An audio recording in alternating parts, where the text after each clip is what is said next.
Democràtic de la Generalitat de Catalunya, com a institució, específicament, desenvolupa polítiques de promoció de la memòria democràtica, no? Coneixement del patrimoni memorial històric de Catalunya. No?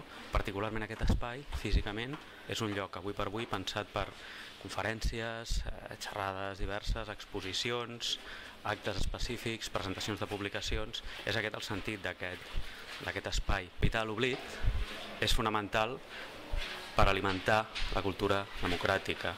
És a dir, altrament s'oblida una història tan tràgica com la que ha tingut aquest país i per tant es poden reproduir vicis i riscos de recaure en l'autoritarisme.